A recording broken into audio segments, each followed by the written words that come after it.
Well, let's get started. Today is really the beginning of the meatiest part of it. Thank you very much for all of the discussion I saw you having last night at the dinner. I'm sure that none of you did anything but dream last night about the amazing questions that you were asked to look at last night, and the rest of what's going on here. Hopefully, you've all had a chance to think about some of that. But the core of every Arctic Horizons workshop is really not to present a single and unified vision of what social sciences in the North is or could be, but to provide a way for a very diverse group of people to begin to bring their ideas together to the table so that National Science Foundation and other organizations that are looking to the changing North in the next 10 to 20 years have new visions and new ideas about the ways that we bring all of our ideas together and a diversity of them. And so I think if you've had a chance to look at the biographic sketches that we sent to you a little earlier and are in your packets, you'll see that you are a group of people who may never have gathered together in the same room before, who may never gather together in the same room again, although I hope that the collaborations we build here will encourage you to do so.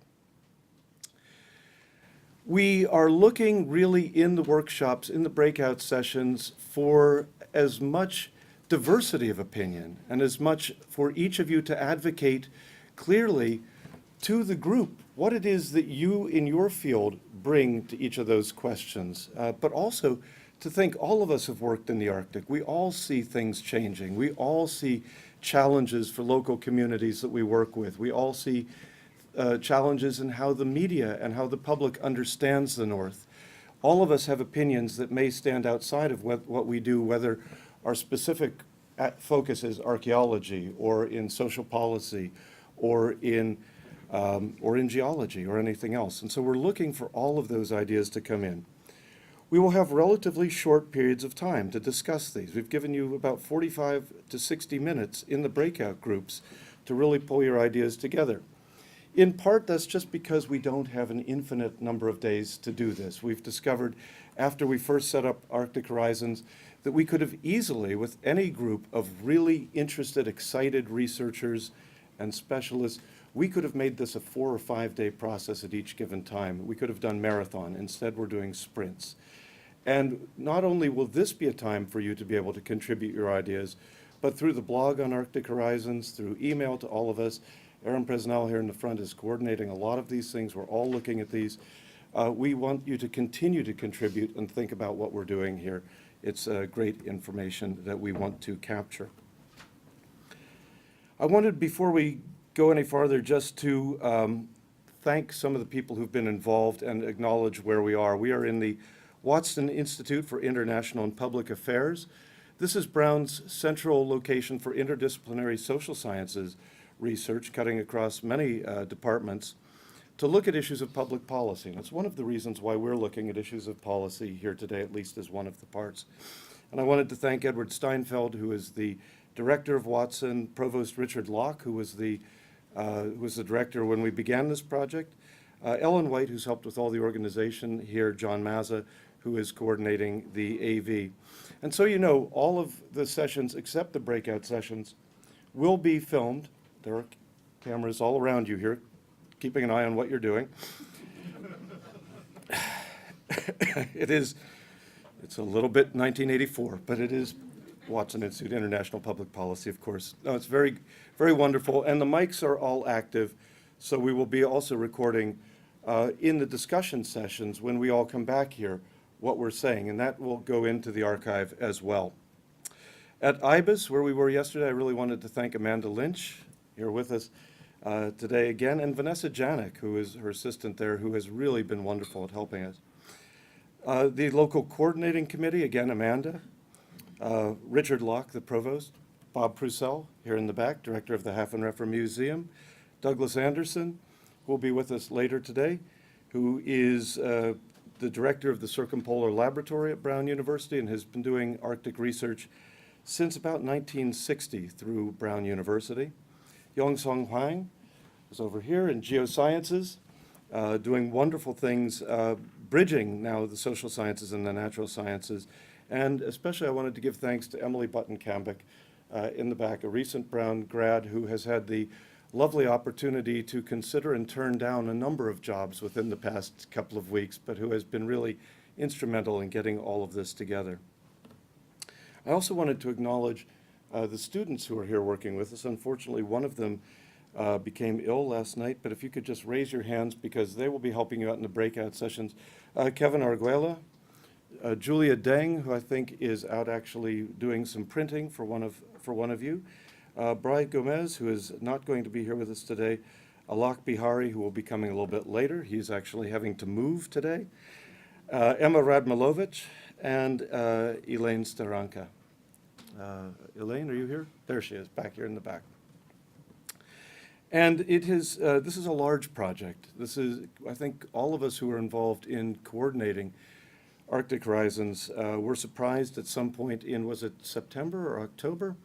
We had a call from, we all saw the Dear Colleagues letter, and it was clear that there was a need for some kind of a steering organization to put this together. We were funded in December, and the group that was doing it at Portland State University, Shelby Anderson, Mike Etnier, and Virginia Butler, had the remarkable task of pulling off their first workshop within about a month and a half. I think we did that February 7th to 9th. Stacy Rasmus up in the University of Alaska Fairbanks, their workshop was March 23rd to 25th. Sveta Yaman Pasternak in Juneau, March 31st to April 2nd. And Andrei Petrov, the last one before this, was in April 14th to 16th in Cedar Falls. This is the fifth of the regional workshops. Each of them has had a different theme, and you've been able to look in your book to see what each of those was. We'll be coordinating all of these at the Jefferson Institute, Aaron, in the fall. Is that fair enough to say? September 23rd. Thank you very much. To put all of your thoughts into at least a framework that we can begin to publish them in a way that is going to help NSF and other organizations. And I don't want to say too much about that. I'm going to let Anna talk a bit more about the structure of this. So Anna, if you want to say a few words, and then after that I will explain to you how the breakout groups go, how they're going to organize, why there's an S after some of your names, why there's an O after some of your names, what it means to be an order, and how we're going to structure these. So, Anna.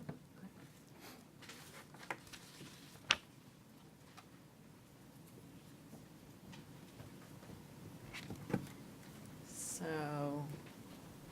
does this work? That works, I think. And that one? I think I'm going to sit just because the Fairbanks workshop on decolonizing made a very big impression on me. So rather than standing at the podium as an expert, I'm going to sit here and pretend we're in a big circle. Can everybody hear me? I know the one problem is it coming through the mic? Just because I know this is going to be on the web. And so I'm not going to say a whole lot, and I've spared you all the PowerPoint because I figured if anything is more colonized than Mr. Gates' Microsoft PowerPoint, that has to be sort of the ubiquitous e-colonization of the world. I want to thank you all for being here. I want to thank Kevin and Emily for putting this together.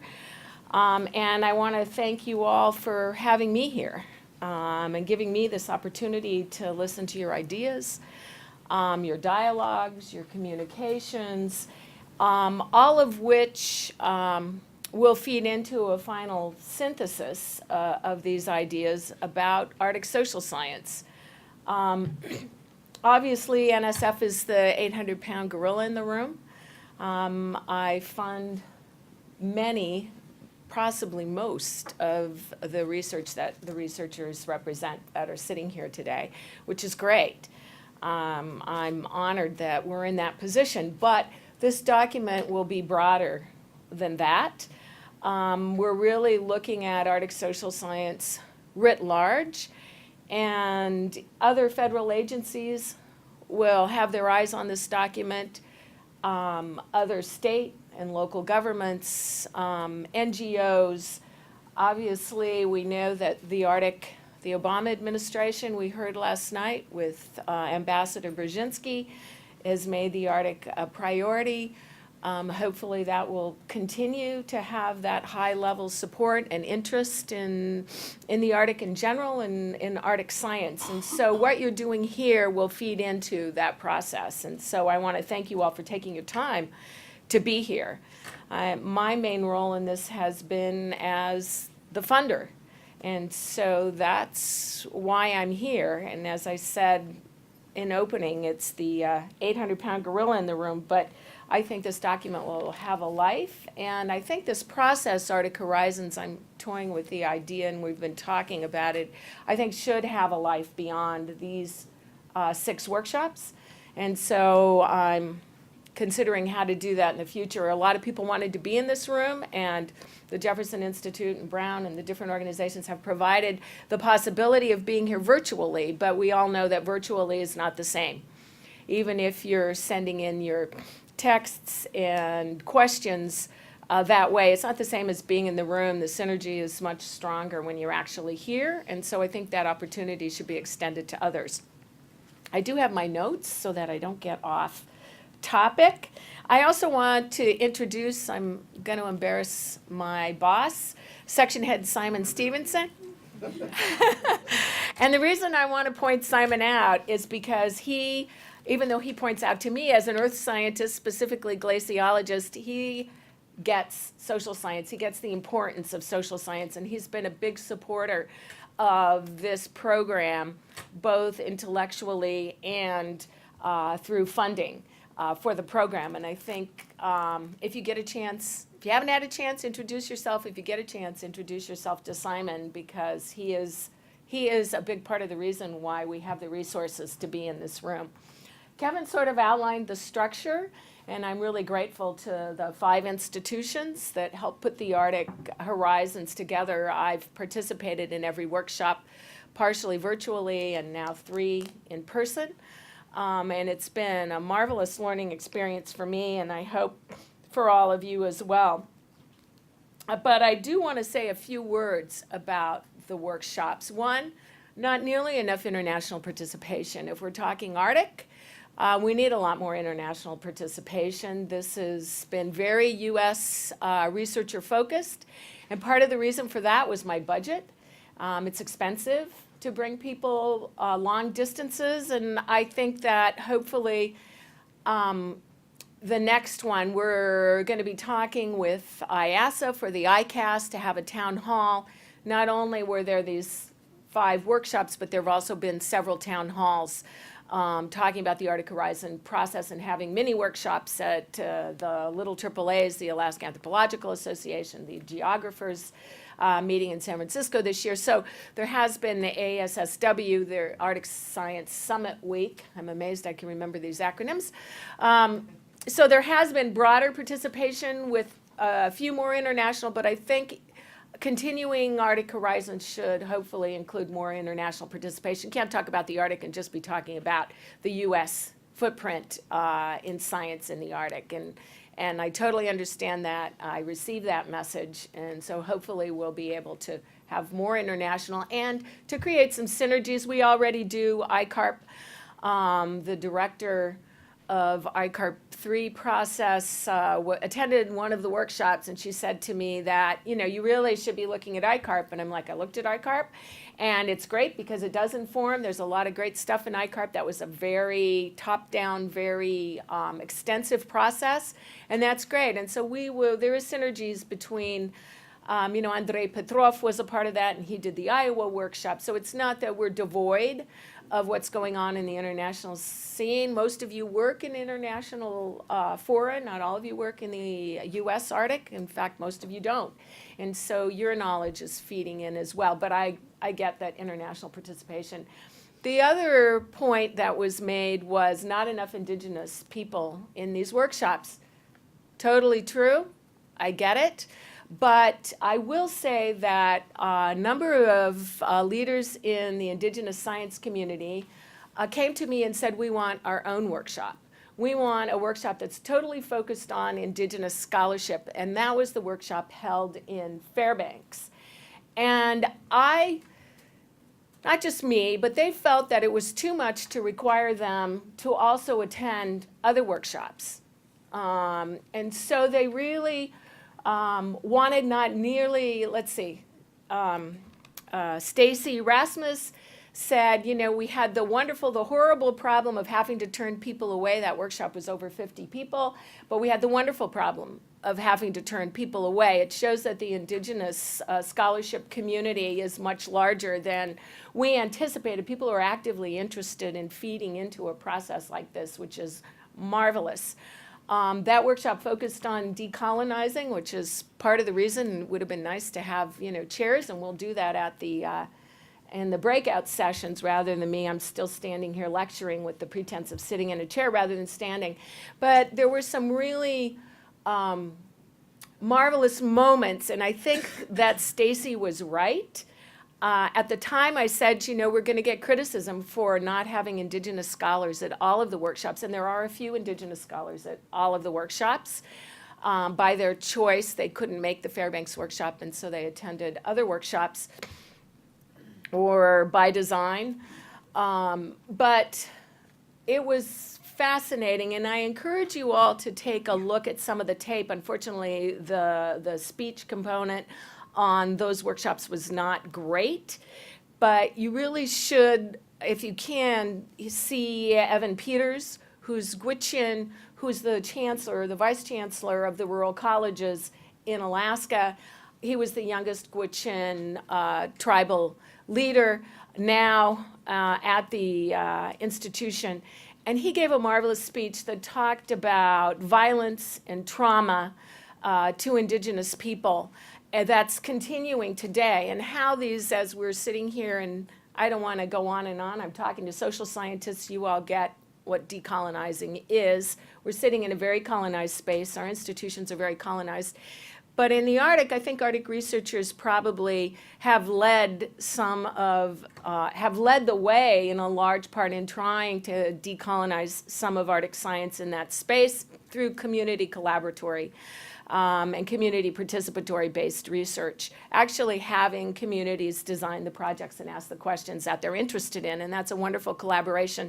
We're funding projects where the communities themselves came to the scientists and said, this is what we want to know, can you help us?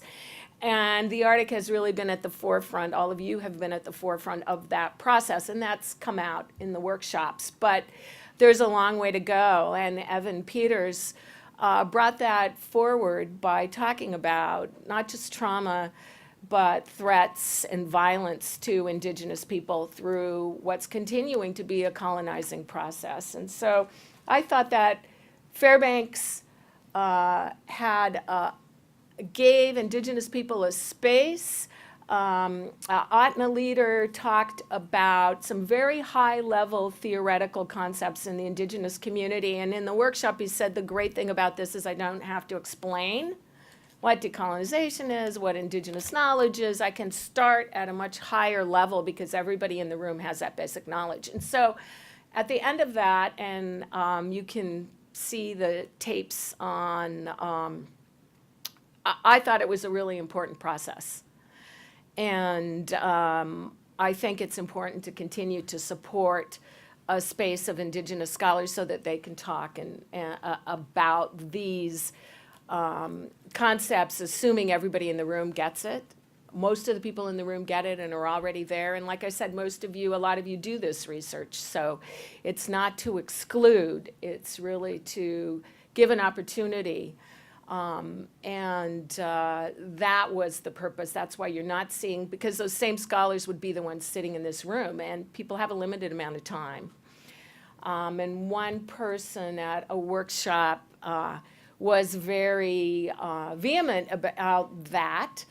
And my position basically was it's not Indigenous scholars' responsibility to educate you all, that you all need to educate yourselves.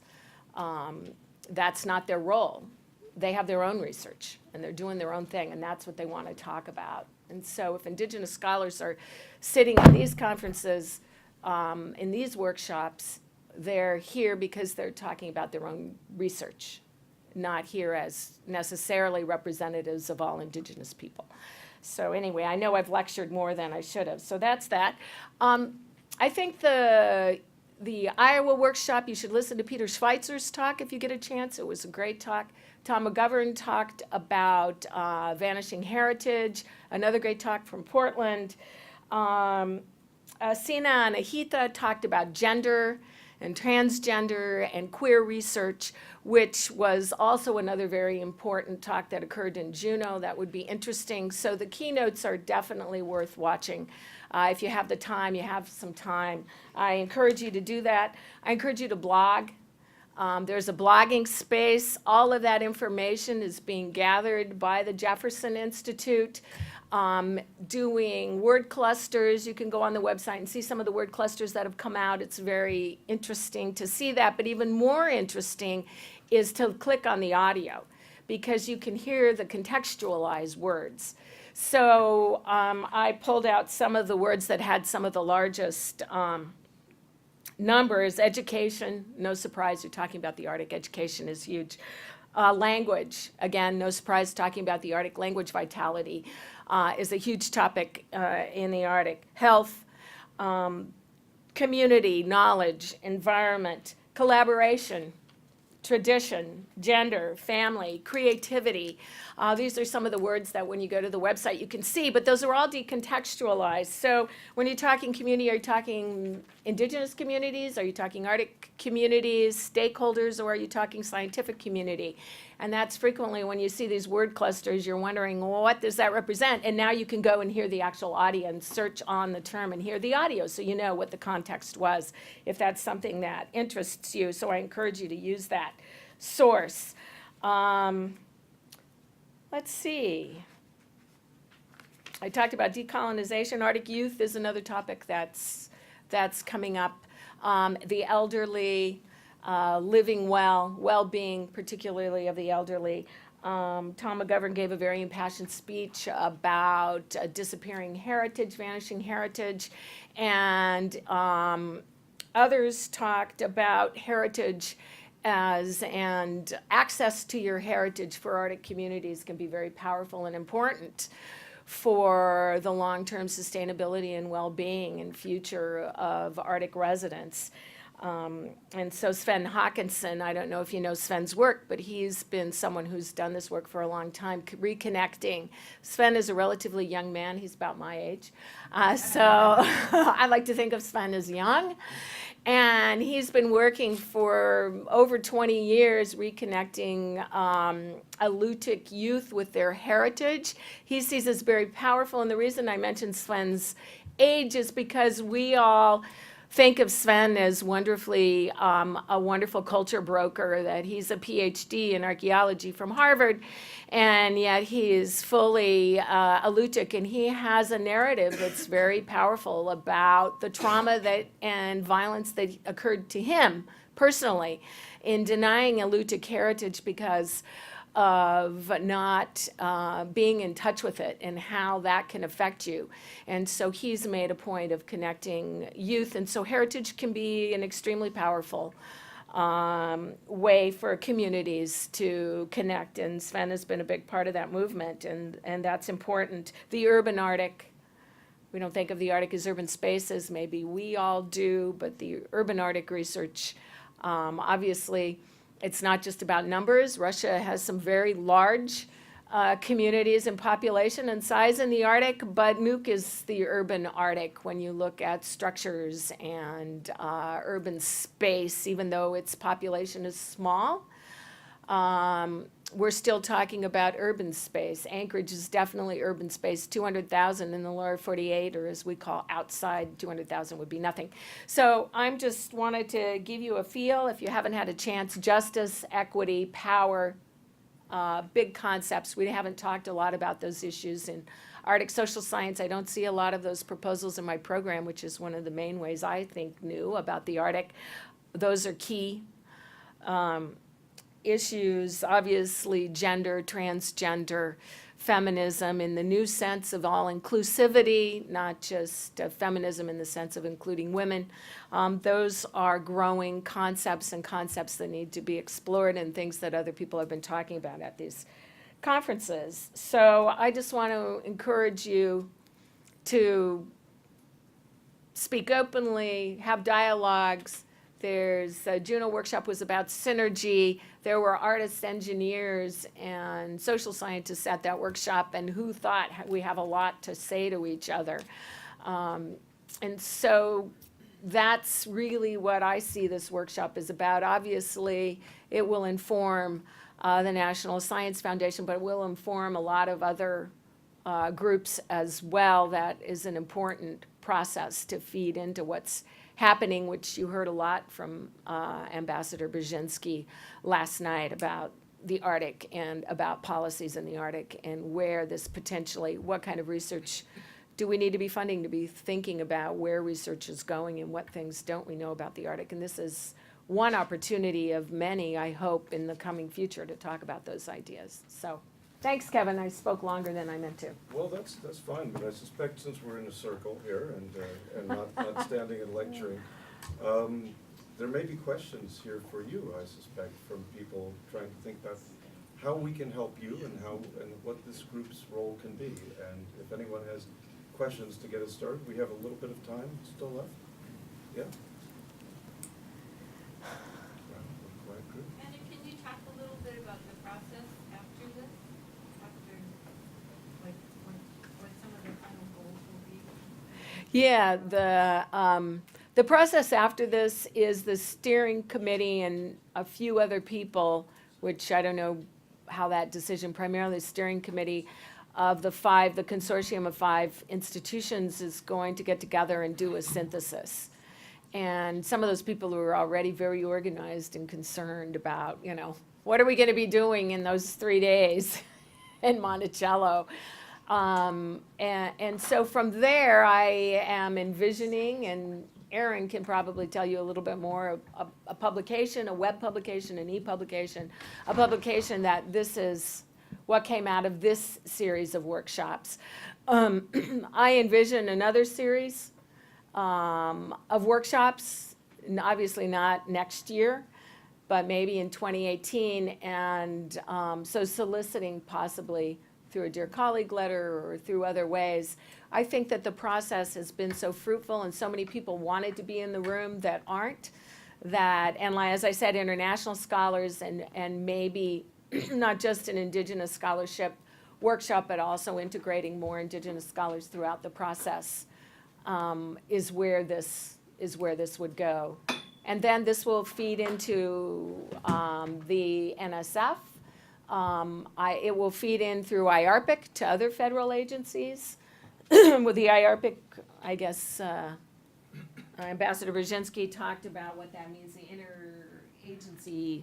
interagency Arctic Policy Research Group, where all the agencies, or most of them, get together and set out their goals for the next 5 years in Arctic science. And so it's good in terms of being able to talk to other agencies and say, what the community is talking about this.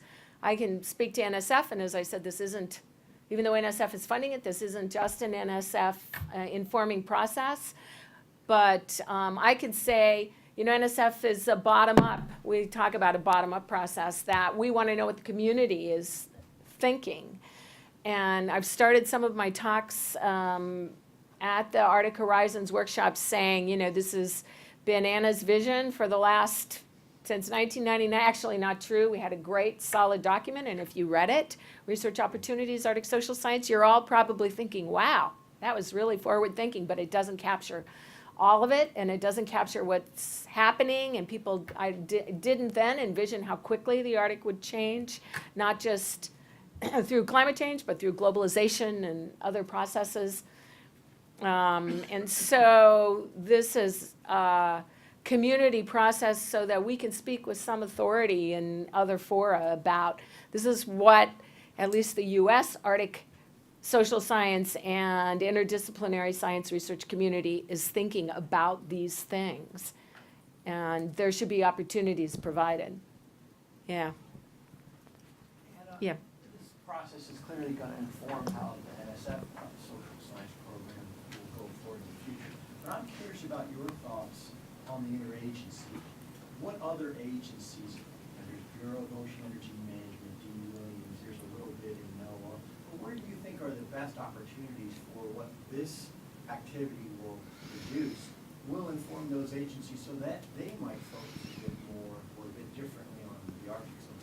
Yeah, I have, NIH, Roberto Delgado, who is my AAAS fellow. This is all about connections. We all know how important personal relationships can be, more important in some fora than others. And he's running the Rising Sun process, which is looking at suicide. There's definitely connections. The Native American, the ANA and HSS, Health and Social Services, or HHS, I forget what the A is, but for Native Americans, they fund a lot of well-being research. They fund language research. NEH, we already have connections with them through documenting endangered languages, which our Arctic communities prefer to think of as language vitality, understanding and assessing language vitality rather than endangered languages. That's another connection. NOAA, obviously, not RISDA, what are they? They have their centers. I think there are connections throughout the federal agencies where they're already funding a lot of research, and we kind of dream of being able to do more together. It's not been as successful, which mainly because of the time, I think, and not so much even sometimes the resources, but the time. It takes a lot of time to provide joint calls. There's a lot of legal wrangling to be able to solicit proposals, but it's something that we kind of dream of. One of our, I have been a co-program officer on the Documenting Endangered Languages Science Program at NSF since its inception. And we always dream, because NSF doesn't fund revitalization, but communities are interested in revitalization. They don't see, as scientists, we compartmentalize sometimes. Oh, we can just do this documentation work and we don't have to, someone else will do the revitalization. And Arctic communities are like, you can't really have one without the other. How does that work? And so we've dreamed of working with Department of Ed so that you could have one call where you could go from NSF funding the scientific documenting side and Department of Ed or ANA or even NIH funding the revitalization, because we know people speak their own language, are fluent in their own language. It helps health and well-being immensely. And that's becoming less and less. We never envisioned of the 72, I believe, currently still spoken, some only by a few elderly women, because primarily women have usually longer lifespans, even in our indigenous communities. Only Kalaallisut is not endangered. We never thought Siberian Yupik would become endangered. And it is. Yupik, when I started doing my research among Central Yupik people 20 years ago, everybody under the age of 5 spoke only Yupik. And now that's not true. So endangered languages, in the Arctic, languages are highly endangered. And so what's that process? Because the good news is people recognize the issue, which wasn't always the case in the past. And there are a lot of really great revitalization programs, charter schools that are only in native languages, and others, video games, movies, there's a huge revitalization. I'm just speaking of Alaska because that's what I know. I'm not as familiar with what's happening in Canada, although we're certainly seeing award-winning films coming out of Canada in Inuktitut, so. We could make sure that you identify yourself and speak into the mic so we can capture. Thanks. Okay, Igor Krupnik. And I have 2 questions, and they are short. One, have you or your colleagues thought of this series of workshops being a U.S. contribution to the Arctic Council chairmanship? Because it is.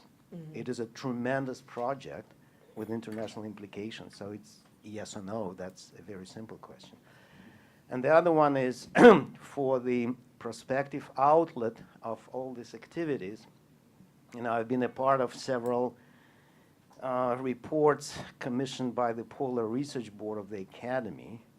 And as useful as they are in the preparation, then it goes into some obscure publication that is very hard to get.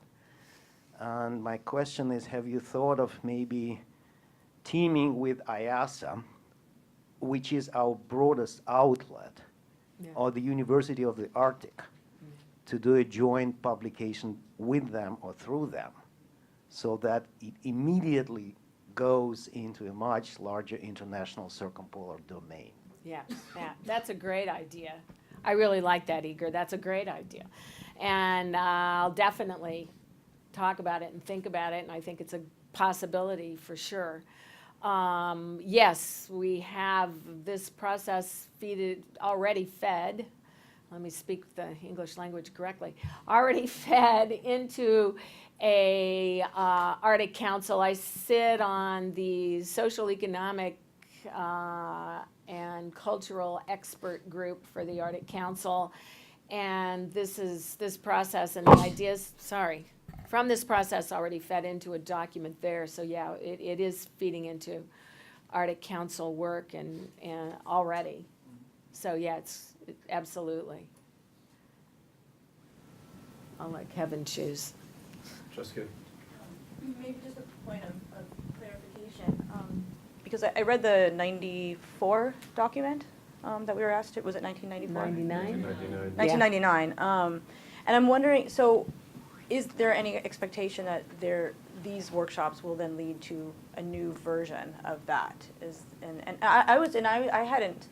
When I read it, I was like pretty impressed about how far Arctic Social Sciences has come, because a lot of that stuff is, seems like, oh yeah, well that's, like almost common knowledge. But it seems like there's a need for now something that resonates well with what we're doing today. And it's not clear to me if that's one of the goals or not. Yeah, that document was an NSF document. That was a group that was convened to give advice to NSF. So this is different, and that this is a broader process. That was a paper publication, and probably, I don't know if it'll produce a paper publication here or just a nice flyer or something, but this will be electronically made available and advertised in that sense. Obviously, as I said, it informs NSF, and that I will be using that document liberally to say, this came from a very broad spectrum of not just social scientists, but interdisciplinary scientists that have been participating. There have been some various themes.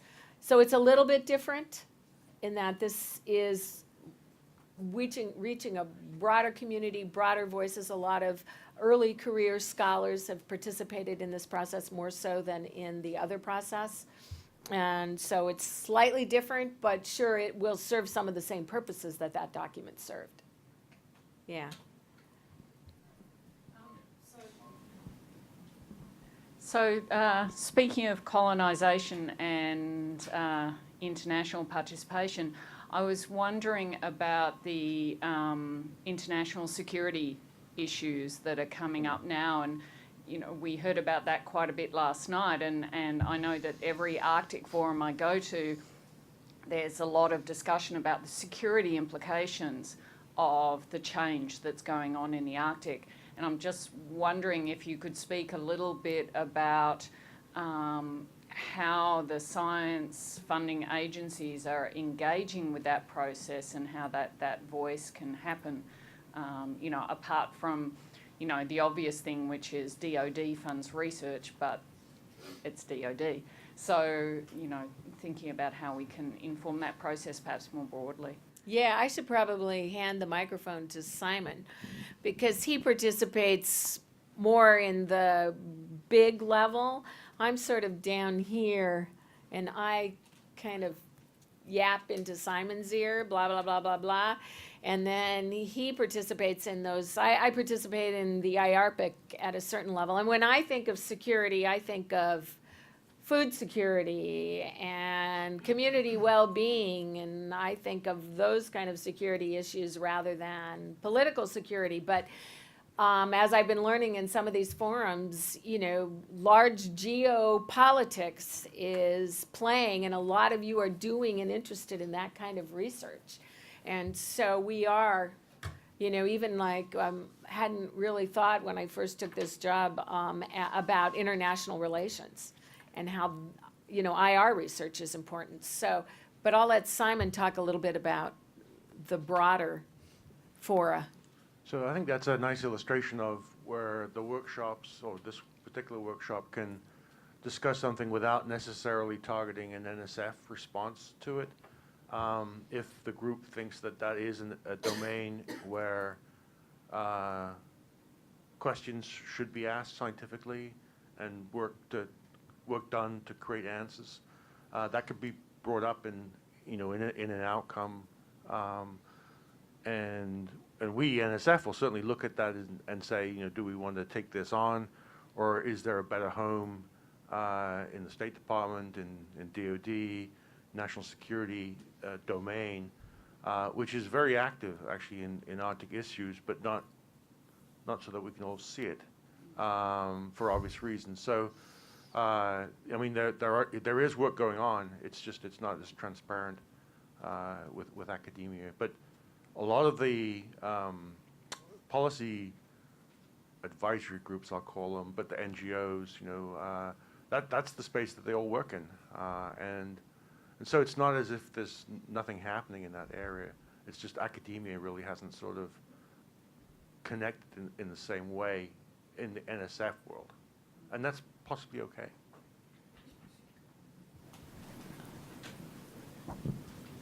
Sorry, I just feel like I want to follow up with that, and because I work I'm an academic and I do international relations, so I'm very, it kind of seems interesting that there is this gap between, so it's the NGOs that are informing DOD or State Department, and there's academics who spend their careers researching about security issues or geopolitics or governance issues, and so it seems kind of an odd thing that research shouldn't be directly feeding in, or policymakers shouldn't be seeking the advice of the people who don't have, they're not interest groups, but they're actually, researchers, and maybe there's a discussion to be had about how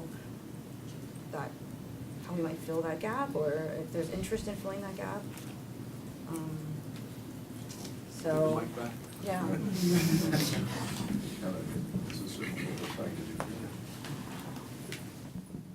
So I'm not actually sure there is a gap. As you say, academia is in that space. It's just not the same space that NSF-funded researchers typically occupy. In fact, people would argue, I think, with a lot of evidence, that, say, in the White House, National Security Council is made up of a mixture of experts from the State Department, experts from academia, experts from NGO. So there is a very strong linkage, no matter who the administration is. The same was true in the Bush administration, which really actually started getting the ball rolling in the Arctic policy. The Arctic policy was signed out by the Bush administration after a 2 or 3 year effort to create that Arctic policy. And within weeks of taking office, Obama basically said, that policy is good, we're going to keep with it, and then went on to the strategy. So I don't think there is actually a big gap, but I think there's probably more dialogue that can happen in academia to sort of let everybody see that where the ground is, right, and who is working on what issues.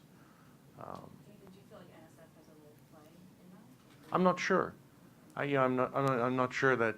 I think we would have to sort of huddle with the other agencies and look at who is doing what, and is it enough. So certainly we can play in that space. There's no rules against it, but it's a question of all the other things that Anna's program is doing, and the Arctic System Science program is doing. Should we be broadening, or is the community saying this is a really important issue that we need to address? And if there is a gap, then we should think about filling it. And I think one of the things that we're hoping with this workshop in particular is that we will be addressing those issues as part of the question. To what degree are we, as people working in the Arctic, providing the advice that policymakers need? Should we be doing? To what degree should our research be independent of that, or following the research agendas of the different communities? So I certainly hope those questions will continue to be brought up all the way through.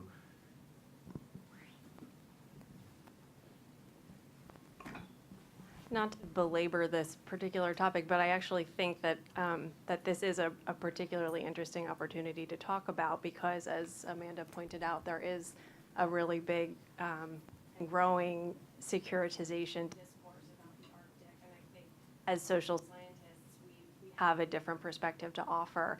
And I think there's really a need and an interest in, you know, sort of what is a more grounded community focused perspective on security look like.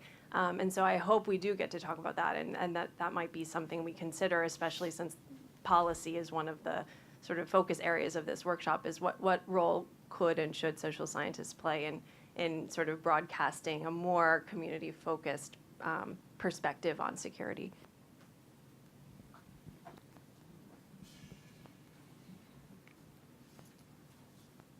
Any more questions for Anna or topics on this, or we can talk a little bit about what happens next? I sent around all of you some information on how the workshops are supposed to happen and the breakout groups, and I suspect they were absolutely clear and no one has any question why there's an S or an O after your name. But what comes next is we're going to break out into a series of groups, 4 or 5 people at a time. Greta Hovelsrud, you probably realize, is not with us here. I was hoping we'd be able to Skype her in. If she's in your group, unfortunately, she can't join us today. So some groups will be 5, some groups will be 6. If you pull out the sheet that talks about how these things happen, has your breakout group assignments on the back. There are 3 rooms around the Watson Institute that we're going to go to, leaving this space for the breakout groups. There'll be 2 breakout groups in each of the rooms. You'll be accompanied by one of the students. So if you take a look at discussion session 1, group number 1, Yongsung Hwang, Chris Bovey, Jarkko Saarinen, Amy Lovecraft, John Farrell, Bob Prucell, will all be following off. If you look down to the bottom of that page, you will be accompanied by Kevin Argueta, who is right here in the back, who will take you off to one of the breakout rooms, and groups 1 and 2, in each case, will be meeting in Watson room 140. For each of the breakout sessions, groups 3 and 4 will be in Watson 353, and groups 5 and 6 will be in Watson 328. You will probably all wind up being in each of those rooms at different times. And you can see at the bottom of the list which of the students will be with you. Alok Bahari and Brace Gomez are not with us in the morning. Brace, unfortunately, has become ill and won't be with us all day. The students in your group, they're there for a couple of purposes. One is to help you stay on time. We do need to try to get back at the end of our times so that we have time for all of us to discuss what you've discussed in your breakout sessions. So in the breakout session, you will have a student, you will have a flip chart, you will have one person who's assigned the role of being a scribe and one person who has the role of being an orator. If you find that the person who's described as a scribe, whose job it is to take notes so that we can, as a group in Arctic Horizons, capture the thoughts that you had in those groups, because we're not going to be filming them. We'll need you to have someone who can take notes. If the person who's been assigned the role of scribe is no good at taking notes, or is not someone who can multitask and perhaps type into their computer as they go, it's okay to switch around with that. The orator, I just chose that term because we have to have something to laugh about. But the orator at the end of that will be the person for your group who comes down here and sits in a recolonized space here in the front to be able to present what your group has discussed in the 45 to 60 minutes that you've been together in a very efficient way. So what we're hoping is that the students will be able to help you by writing down ideas as they go on the flip charts. They will bring the flip charts down with you so that you, as orator, have a mnemonic device should you need it to be able to think about what's on there. Obviously, with 6 groups, if we have only about an hour to come back together here in this room after your breakout sessions or less to be able to talk about these things, we need you to be efficient with this. And the flip charts will be there to help all of you think about what it is. The more time the faster we can get through that process and really capture what it was that you talked about in your great breakout groups, the more time we'll have as a group to discuss them in a way that will be captured and will be broadcast to anyone who's looking to the outside world. If you decide that the conversations are going so well that you don't care if we talk through lunch, fine. If you want to continue talking through the coffee breaks, that's fine as well. But we do need to keep on schedule. We've got quite a few things to look at. Any questions about the basic structure? Excellent, excellent. So Anna gave us a great segue into the first part of this. She mentioned that the 1999 document is a foundational document that we've all read, hopefully, and that really we didn't realize when that came out how fast the Arctic was changing. And your first set of questions really is about the changing Arctic. They're very broad-based, they're very open-ended questions. We are really not looking for a hive mind approach to this. We don't expect there to be in this group at any of the breakout tables consensus. We're looking for the divergences, the opinions, the range of ideas that you have. We want each of you, as I said, to be able to advocate for your own areas of research, your own disciplines, without necessarily drilling down to here's the specific project I'm working on right now and why it needs extra funding. We need to think about interdisciplinarity through this. And when we set up this particular workshop, we were thinking of interdisciplinarity not just about the natural sciences and the social sciences, but also the integration of those with the humanities, with community knowledge, with indigenous knowledge, with all of these things. We work in and around a larger world about us. We want you in each of these cases to think not only about the theoretical approaches and the big ideas that you think we need to, in the social sciences, be looking at for the next 10 to 20 years, but also methodological issues. For some of us, the most appropriate way to do our field work is a one-on-one relationship between one person and one other person in a community, one of us in a community. Some communities and some projects don't need a team of 25 people coming in and dominating a community. For some of our other colleagues in the natural sciences in particular, and in engineering, the idea of working in a small group seems anachronistic, and we would expect to be seeing a group of 20 or 25 people in multidisciplinary aspects. So that's something I think we also need to be thinking about as we look at the next 10 to 20 years. How should our fieldwork look? What are the new approaches? Also, questions of the distribution of the work that we do. As Anna said, in 1999, we produced a physical book, a little thing that can go around. Is that the appropriate way to get the word out about what we are doing scientifically and research way to the communities we work with? What are all those aspects? Changing Arctic. So that's really it. We've got a little bit of time before the coffee arrives. I would suggest let's get to work right away and see what we can do. This first set of questions is one that all of the Arctic Horizons workshops have been looking at.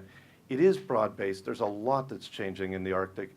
When we have been at each of these, I think we who were in the Arctic Horizons steering committee thought we kind of knew where people would go with what's changing in the Arctic and how do we respond to it. We discovered that we didn't even have the beginnings of the range of ideas that everyone else came up with. And so if I could have you find the student who is going to help you. Those of you who are in group 1 are going to go with Kevin, right here.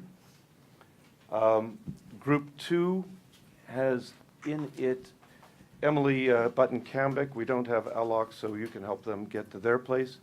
Group 3, we need to have you join up with Julia Dang here in the back. Group 4 as well, go with Julia. Group 4 can go with Julia. Group 5 will go with Emma. Emma, over here. And group 5 will go with Elaine.